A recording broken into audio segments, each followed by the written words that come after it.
Sale anatomía y fisiología en pediatría. Rodolfo Maitorena, residente del primer año del servicio de anestesiología del Hospital General de Occidente.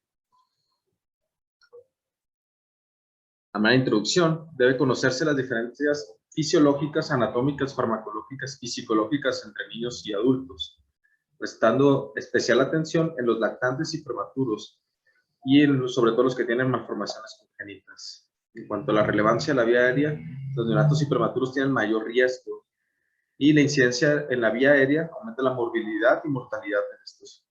El retraso en el manejo ocasiona complicaciones graves. Veamos en la tabla siguiente que una obstrucción de la vía aérea nos ocasionaría hipoxemia, acidosis respiratoria, posiblemente bradicardia. Ante la hipoxemia y la bradicardia, paro cardiorrespiratorio con su consecuente muerte. Los algoritmos actuales se han derivado de los adultos, no existen algoritmos como tales para los niños. El 3% de los niños van a ser con alguna anomalía de la vía aérea. Las consideraciones del desarrollo. Recordemos que la organogenia se produce durante las 8 semanas postconcepción. La función de los órganos se desarrolla durante el segundo trimestre y el feto gana peso a expensas de músculo y grasa durante el tercero. Algunas clasificaciones nos dan que el prematuro nace antes de las 37 semanas, el posmaduro nace después de las 42 y el neonato de bajo peso es cuando tiene un peso menor de 2.500 gramos. No se puede clasificar a su vez en pequeño, apropiado o grande para la edad gestacional. En el sistema cardiovascular se van a experimentar enormes cambios fisiológicos y de maduración durante el primer año. Gasto cardíaco, el índice metabólico están elevados en los niños, alrededor de 200 mililitros kilo minuto, con un alto consumo de oxígeno. La frecuencia cardíaca al nacer es de 140 a 160 y al mes de 120 a 140. Esto es importante, el gasto cardíaco depende mayormente de la frecuencia cardíaca. La inervación cardíaca simpática es incompleta y la respuesta a la laringoscopía puede ocasionar hipoxia y bradicardia. El sistema parasimpático inerva el corazón completamente desarrollado al nacer, mientras que la inervación simpática se va a desarrollar en las primeras 6 semanas.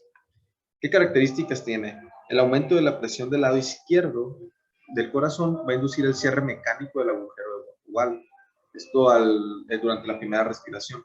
Es que el cierre del conducto arterioso es en respuesta al oxígeno. Hay que recordar que este es un cierre fisiológico porque el cierre mecánico verdadero por fibrosis no se va a producir sino hasta la segunda o tercera semana de edad. Si nosotros quisiéramos mantener este conducto arterioso permeable, utilizaríamos medicamentos como prostaglandinas y de una manera de infusión para poder controlar los cortocircuitos. La circulación transicional, eso se refiere cuando un lactante pasa de circulación de adulto a tipo fetal. La sangre evita el paso pulmonar, pudiendo reabrir el conducto arterioso con un deterioro progresivo y de episodios hipoxémicos, a pesar de una suplementación de oxígeno al 100%. ¿Qué relevancia tenemos? Tenemos la reducción de la respuesta barorrefleja en los pacientes. En la hemorragia se modifica poco la frecuencia cardíaca y la hipotensión se puede presentar sin taquicardia. Si nosotros manipulamos un bebé y lo cambiamos de posición, de posturas, no va a modificar esto la frecuencia cardíaca por la respuesta incompleta o inmadura de los baroreceptores.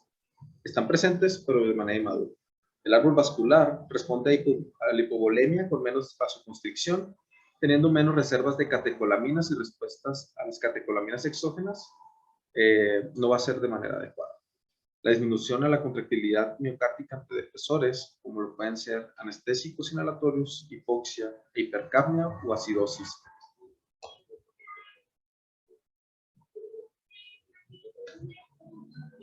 Durante la cuarta semana del desarrollo, vamos a tener que hay aumento del ácido retinoico.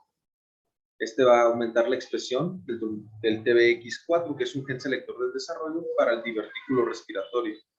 Sucediendo desde el intestino anterior, el intestino primitivo anterior, formando así el divertículo respiratorio, que después va a tener un tabique traqueoesofágico, que después se va a completar para cerrar la diferencia entre el esófago y la tráquea.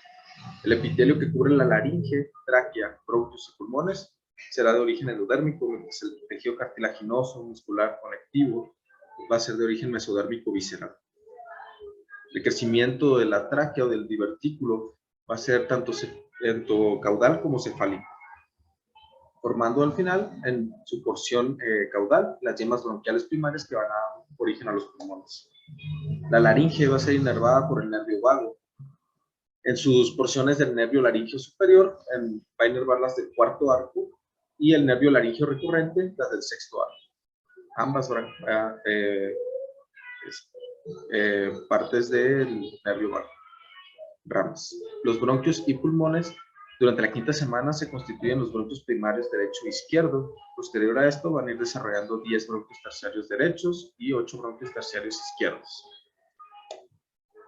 La maduración pulmonar, vamos a obtener un periodo pseudoglandular en la semana 6 a 16, en la que contamos con el saco terminal y un epitelio cuboidal. Este no es capaz aún de realizar la difusión y no puede respirar una respiración adecuada, por lo tanto no es compatible con la vida, además de que no hay la cantidad de capilares pulmonares. El periodo canalicular, que va desde la semana 16 a la 28, ya contamos con diferente estructura en el cual ya se podría realizar a partir de la semana 20, de la semana 21, una respiración efectiva. Y ya se podría decir que es compatible con la vida. Esta semana empieza la diferenciación entre los neumocitos, a su vez, entre neumocitos tipo 1 y tipo 2.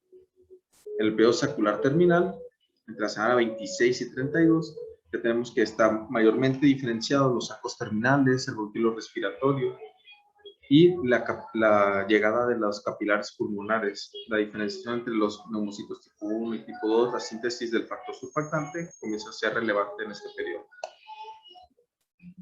El periodo alveolar, que va desde la semana 32 y va a completar la maduración hasta los 8 años, habiendo bibliografías referentes a los 10 años.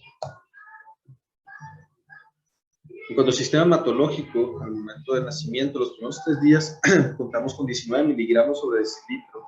Al mes ya llegamos a los 12 miligramos sobre decilitro. La hemoglobina, en este primer periodo, tiene mayor afinidad por el oxígeno y la curva de disociación de hemoglobina está desviada hacia la izquierda. Puede favorecer la captación de oxígeno pulmonar, pero va a dificultar el cese de oxígeno tisular. Hay que tener esto muy en cuenta debido a que en cualquier momento nuestro bebé nos puede hacer hipoxias, nos puede desaturar. Se compensa con un hematocrito elevado entre 45 y 55%. En cuanto al volumen sanguíneo circulante, la hemoglobina fetal se compensa por el mayor gasto cardíaco y el volumen sanguíneo circulante. Evitar la hiperventilación, pues la alcalosis respiratoria va a dificultar el cese del oxígeno a tejidos. Y la pérdida sanguínea máxima admisible la encontramos con la siguiente fórmula, que es el volumen sanguíneo circulante va a ser multiplicado por el hematocrito inicial menos el hematocrito mínimo, con esta diferencia sobre el hematocrito inicial. La multiplicación del volumen sanguíneo circulante nos daría la pérdida máxima admisible. Tenemos que el volumen sanguíneo circulante en prematuros lo calculamos del 9 a 100 mililitros kilo, en recién nacidos a término de 80 a 90, 3 meses a un año de 70 a 80 y mayores de un año de 70.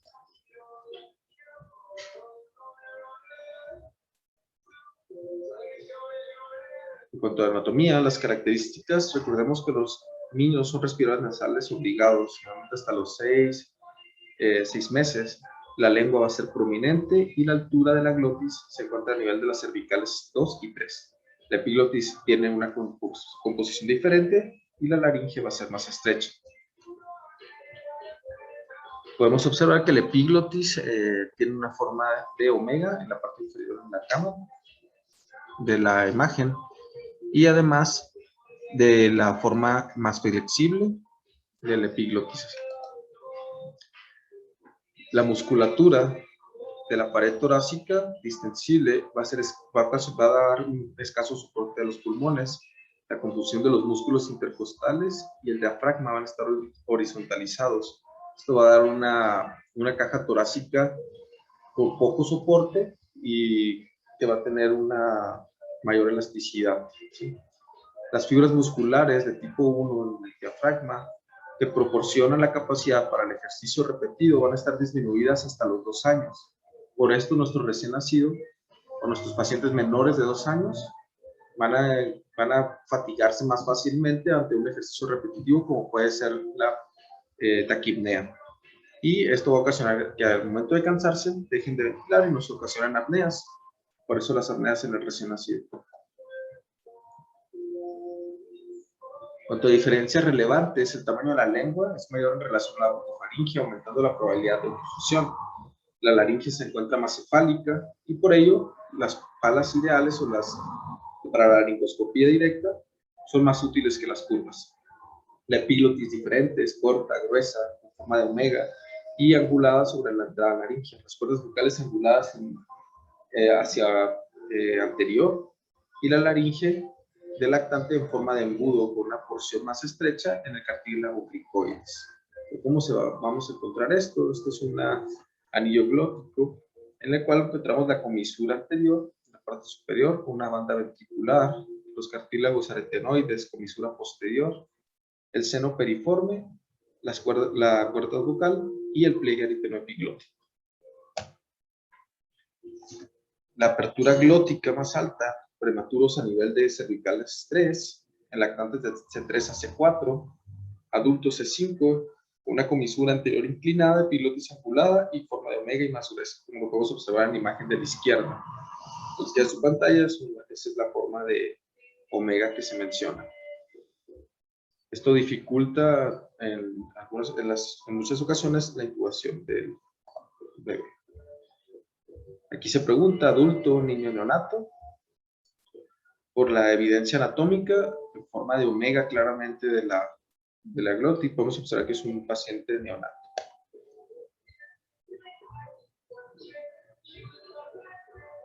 En cuanto a la fisiología, tenemos que el pequeño diámetro de las vías respiratorias hace que aumente el flujo aéreo y de las bajas reservas de oxígeno y aumento del consumo del mismo, con rápida base ocasionar una rápida aparición de hipoxemia con escasa tolerancia a la apnea. Para la fórmula de resistencia de la vía aérea, encontramos que es la división de 1 por el lumen de radio a la cuarta potencia, esto en el flujo turbulento. Las diferencias fisiológicas, como se mencionaba, la tasa metabólica elevada en el neonato, que puede ser hasta el doble que en un adulto, mayor demanda de oxígeno por la ventilación alveolar disminuida, mecanismo ventilatorio restringido, menor reserva respiratoria. El recién nacido tiene un sexto de los alveolos totales que va a tener hasta los 2 años, mayor colapso alveolar y la capacidad de cierre mayor que la capacidad funcional residual, y los alveolos van a colapsar mucho más pronto en apnea. Y esto los vuelve más susceptibles al barotrauma y pueden tolerar por lo tanto menos volumen al ventilarse. La capacidad de cierre es el punto al cual se concentra la concentración de nitrógeno expirado, se eleva bruscamente. Volumen por debajo también del cual se presenta el cierre de la vía aérea durante una expiración máxima.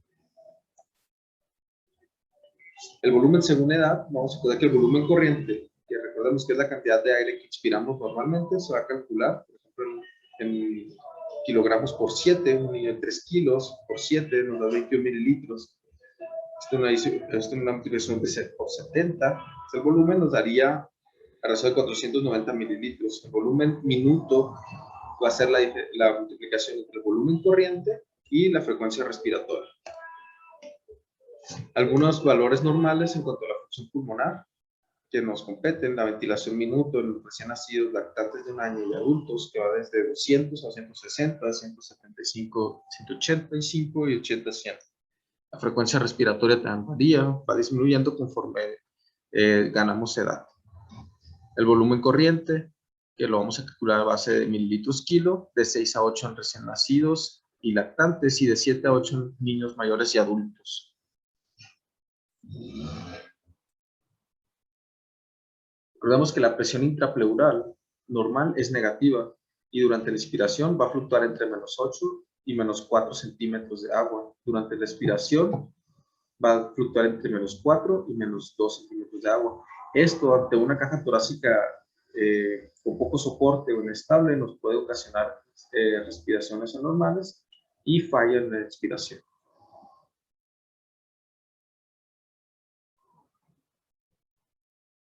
En cuanto a la función hepática, recordamos las reacciones de fase 1, que son la oxidación, reducción, hidrólisis, están completamente funcionales al nacimiento. Las reacciones de fase 2, que son sintéticas, van a depender de la fracción enzimática del citocromo P450 y sus familias, y no están totalmente desarrolladas en el animal.